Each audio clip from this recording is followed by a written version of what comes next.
The toughest decision you'll ever have to make as a fleet owner. But before we start, let's make sure you like, share, subscribe. If you're watching this on YouTube, let's get over that 1,000 subscriber mark. Like, share, let's get the conversation started. And what would really help us a lot, if you guys bring up the questions in the comment section below, then it's not only us who comes up with what we're going to talk about, we're actually going to talk about the things that you guys want to know. Yep. So we're almost there, almost at 1,000 subscribers. So don't just hit it. Make sure you smash that button, man. Get us at that 1,000 mark. And you know, that motivates us to keep the content coming.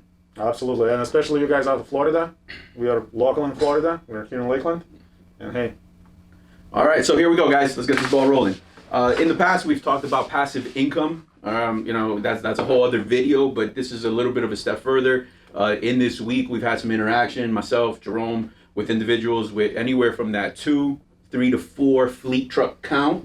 And we're here to talk about that. You know, I think the toughest decision that you have to make as a business owner when you're there is whether you're going to grow and or you're going to scale it back to just being a solo owner operator.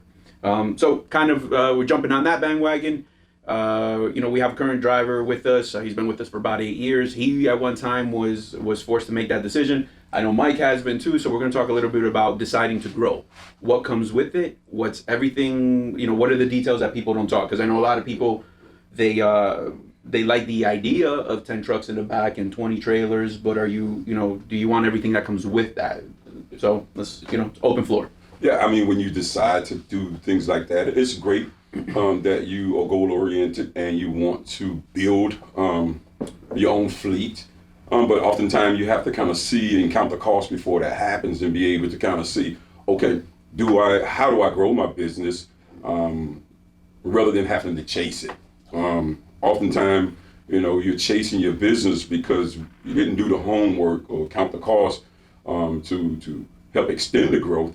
And you find yourself, again, chasing your business as opposed to growing your business. And with chasing the business, I mean... So what does that mean to a couple of guys out there? So if we got to tell them, hey, how you're chasing your business, is that cash flow issues, access to trailer issues, maybe insurance renewals? What, you know, on your day-to-day operation, what is one of the major decisions you had to make, Mike?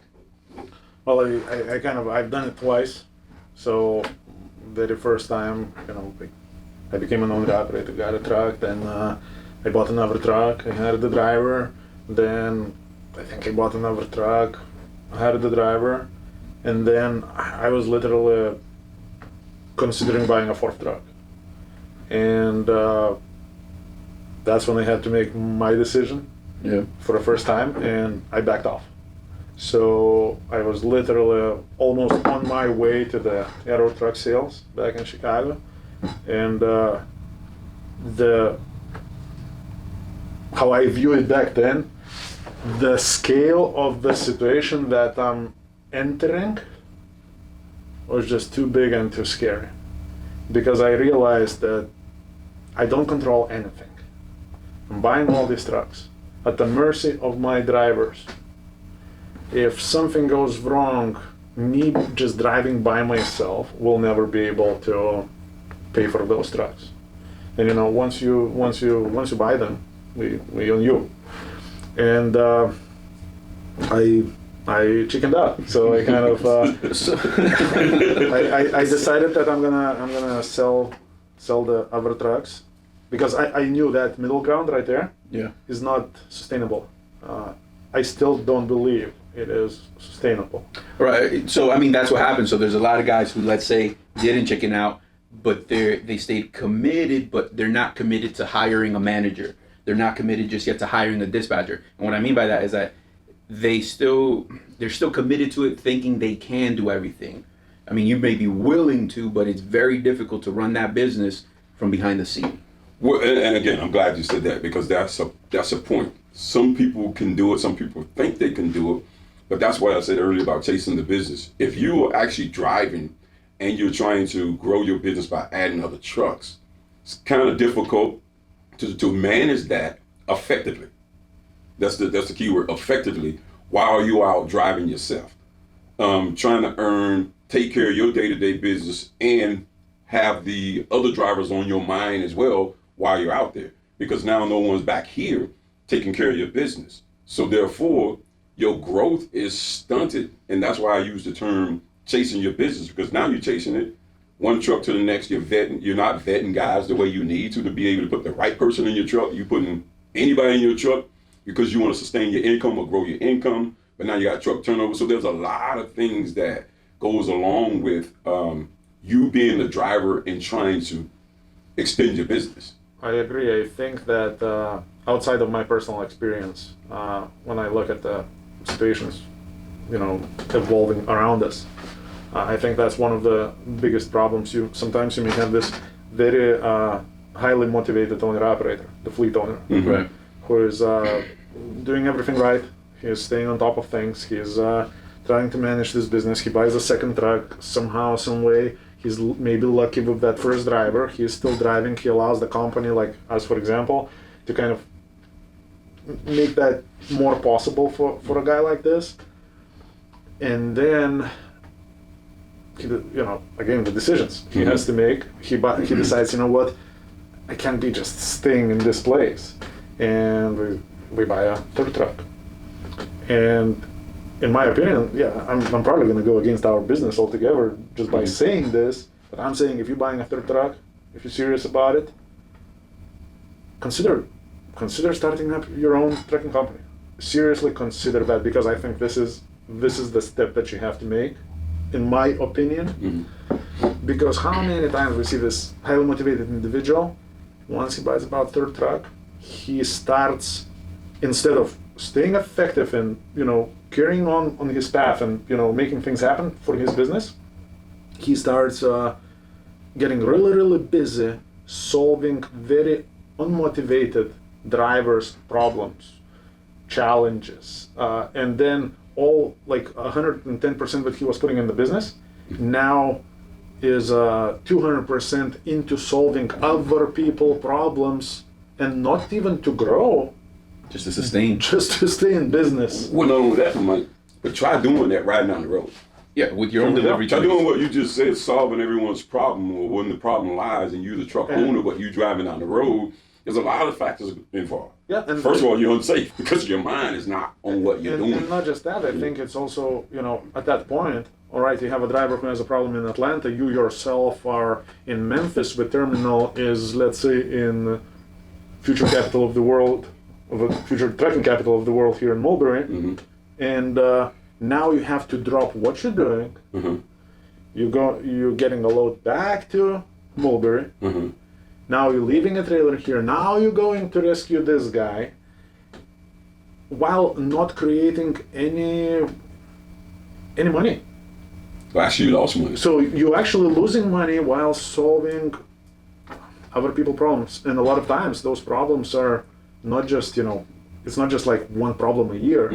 A lot of times you're going to get this unmotivated driver, add a little bit of ignorance to it, and here's your recipe for the showdown. But I mean, not all is lost, right? Because there is the option of operating your business in a kind of a hybrid way, where, let's say, you don't have to operate under your own authority. You're cutting a lot of the costs, and not just costs, but problems that come with that. So it's okay to delegate work, right? To give out, to have people help you run your business. All kinds of companies outsource a little bit, but so imagine having 3 to 4 trucks, but you run under somebody's authority who has a couple of the things, a couple of the skill sets and all that you lack, is not necessarily a bad thing. So yes, your gross may be a little bit less, but at the end of the day, does it all come out in the wash? I mean, how much better off are you? Well, Go ahead, Mike. I'm sorry. Well, you have to consider a couple of things, because let's say you're going that route, right? If you just, like a very small startup owner, operator, or fleet owner, 3 trucks, okay. So unless you can do it all, you're gonna have to hire some people. Now that you're hiring some people, if you have your own authority and everything else, now let's say you have to hire a dispatcher. Let's say out of those 3 trucks, let me tell you, it's gonna be very realistic that a week here and there, none of those trucks are gonna be on the road. Yeah. You're gonna have to pay that dispatcher regardless. So, And the trailer in the back, or yeah, so basically, working with a company, that can help in that scenario, because then you just park a trailer. The company is gonna absorb the cost of the dispatcher for the time being. And yeah, you obviously, nothing is free. You pay for what you get once you run, but at least you don't, roll backwards when your fleet stops. Well, certainly not trying to, just sharing. I've never driven a truck, but in the 27 years it's been in this business, I've learned and kind of observed. If I'm growing and with the information I know now, if I had to purchase trucks, even if I had a CDL, number one, as we said earlier, I'm pulling myself out the truck. That's number one, to be able to keep my eye on the business and manage it. Number two, I'm not prideful enough to say, okay, this is my business, this is Team Davis Trucking, that, because I need help. Everybody needs help. So whether it's Voyager or wherever you go, you said you're going to have a dispatcher.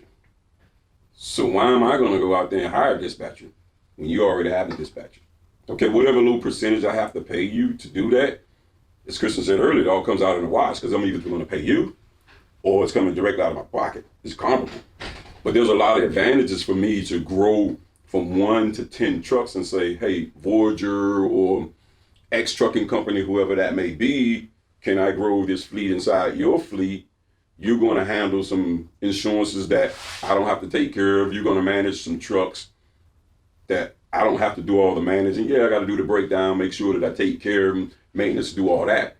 But I'm really kind of, there you go, the day to day. And not only that, but I can now look at more trucks, make sure the maintenance, vet my drivers, to ensure that I got a good truck, good driver combination.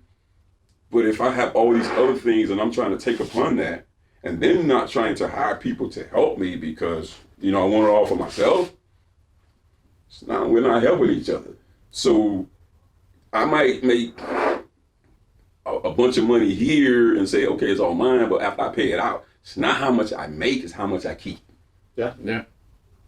Yeah. And I think sometimes we let our pride. To me, that's not business. Business is how to do this easy. And as I keep saying, I guess that's my watchword for the day. I don't want to chase my business. I want to manage my business. And then when it hurts, I need to be able to hear it. And then run to that problem and solve it. But if I'm running away, if I'm chasing it, I never hear the hurting pieces of it, or I ignore it. So here we go. I agree. I think that what you just said does make sense, but here's the main message I would believe, that yes, if you are about to do this, now it's your job, now it's your business, now you all in and you participant of that business. And I believe that based on my experiences from what I've seen, good, bad, ugly, indifferent, the biggest challenge is probably people not willing to participate in their business just as you described. And I think I think I was also now that you said that, I can recognize that I kind of didn't think that specific route, because just from my bias, from what I've seen around, I can right away see one of those, fleet owners sitting home, getting the paycheck. A lot of times we're not willing to participate in their business. And I agree, if somebody is willing to participate in that business, yeah, that has to work.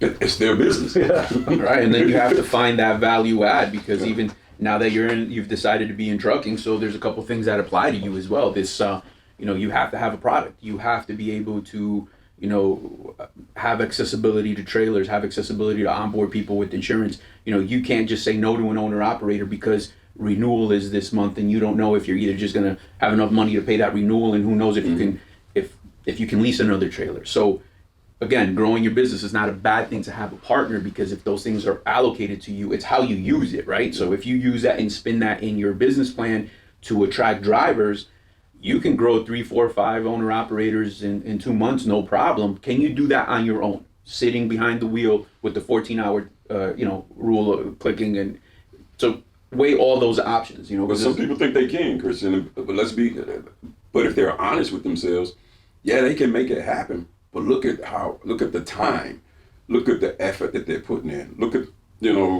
look at all these things that they're doing, where if they kind of take a look at it, pull themselves away, then they can create some more time and some effective time to manage their business and build relationships with their customers, with their drivers and things like that. We get to the point, they get to the point of the owners, I'm sorry, bad usage of the word, but when that turnover begins to happen, as you said, with that bad driver, the first thing you do is you can't afford to have that truck up against the fence. So guess what you get? The first somebody that comes by. Or not just that, or you keep the guy you know you shouldn't have kept. Because but also let me tell you, a truck parked by the fence, by your fence, is so much better than your truck parked somewhere in Mississippi by the fence of some. I don't disagree with that. I don't disagree with that. If that's your mindset, right? But if you are revenue driven, then the first thing you're gonna want to do is replace that driver. And let's say that owner, the first thing he did his loads, he did that, and in his mind, even though he's the owner, that money that was coming in is now that should be for mortgage or this or that. Now he's got nothing because he's got to give it back to get that truck back from that fence over there in Illinois back to the fence in Florida, and all these things, and you still got to pay your people whether they did wrong or whatever the situation may be. So you get put in a tight spot with that. So that's why it's important to pull yourself out to be able to do that. And hey, I don't think you're a business owner until you put, we always talk about it, put payroll on a credit card once or twice, but it's difficult. Yeah, and look, dealing with business, how many times I've seen, owner operator losing a really, really good driver because, I don't know, lack of people skills. Sometimes you're wrong. Mm-hmm. Sometimes as a business owner, you're wrong, and you gotta admit it, and you gotta. well, you're not gonna get everything right. Trial and error, it happens, but you have to stay committed to being that business owner, because again, that truck breaks down or is up against the fence or whatever. First thing you're thinking in your mind, again, if you're revenue driven, now I gotta get in the truck, I gotta move the truck. Well, now you took yourself out of a business owner to a truck driver. Yeah. But you gotta stay committed, even if it sits on the fence.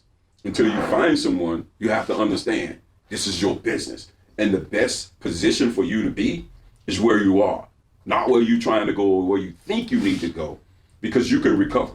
Yeah. Okay, you can recover, but you can't recover effectively because the minute you move from the business owner to the truck, we right back in that spot that we talked about earlier. Now you can't manage a business where you're trying to do it from the highway, and then all of a sudden your business flips upside down. And it doesn't take long for it to get that way. So even going the hybrid route to make sure you build yourself a little bit stronger, get to know the business a little bit more, sharpen your skills as a manager, and then at that point, once you're stronger and you're more in an economical position to continue your growth under your own umbrella, that's an option as well for some people. Well, can I say one thing before we maybe end this? No. Sure, why not? Yeah, absolutely. One thing, when a person decides that they want to start any business, whether it's trucking or anything, do you first sit down and kind of let someone advise you, or at least get some information regarding what it is that's needed to be able to start this business from a grassroots campaign? Do you go and access a person that's actually doing it, such as, a Mike? Hey, Mike, I know you drove before, and now you have your own company. Can you share with me some of your do's or do nots, or your pains? You're a kind of guy that would share that information because, we live in a world where it's enough for everybody.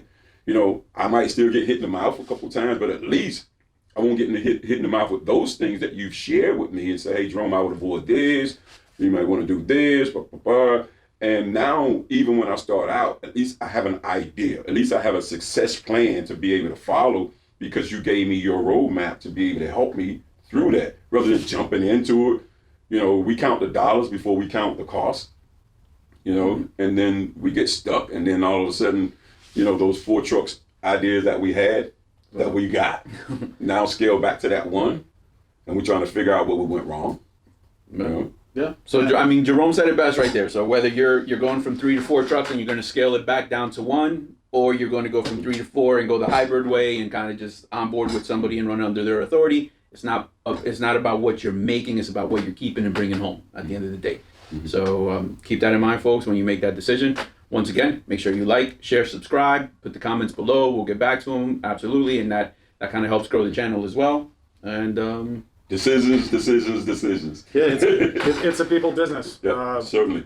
Find the people who will be willing to advise you, and vet them properly, because the guy in the truck stop who can't even start his truck, Yeah, not that guy. but all big talk about millions and billions, he's not your best advisor.